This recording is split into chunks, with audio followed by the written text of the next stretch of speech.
আসসালামু আলাইকুম। আশা করি আল্লাহর রহমতে সবাই ভালো আছেন। আল্লাহর রহমতে আমিও ভালো আছি। হোপফুলি সবার রমজান অনেক ভালো কাটছে।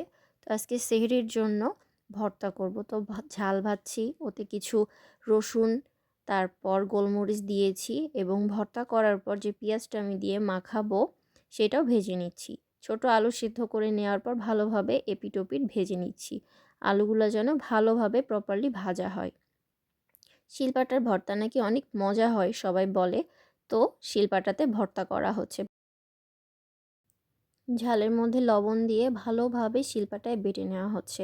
ঝালগুলো ভালোভাবে বেটে নেওয়ার পরে এতে ধীরে ধীরে একটু একটু করে আলু দিয়ে বেটে বেটে নেওয়া হবে। আলুগুলো যেন ভালোভাবে ব্লেন্ড হয়ে যায়। তাছাড়া ঝাল, তেল, পেঁয়াজ এতে কোনো কিছু মিক্সড হবে না এবং খেতেও ভালো লাগবে না। এই তো আলুর ভর্তাগুলো করার শেষের দিকে আর কিছু আলু আছে, ভালোভাবে সেগুলো ডলে নিয়ে এতে পেঁয়াজ তেল দিয়ে মেখে তুলে নিতে হবে। এবার ভর্তাগুলো হয়ে গেছে, এটাতে তেল এবং পেঁয়াজ দিয়ে ভালো করে মেখে তুলে নিব।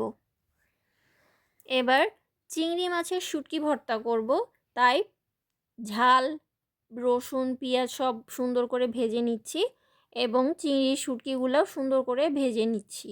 এবার ভালোভাবে ভাজা হয়ে গেলে তুলে নিব এবং শিলপাটাতে ঝাল, রসুন সব কিছু লবণ দিয়ে ভালোভাবে বেটে নিয়ে এবার চিংড়ির শুটকিগুলো এতে ভালোভাবে দিয়ে ভালো করে বেটে তুলে নিব।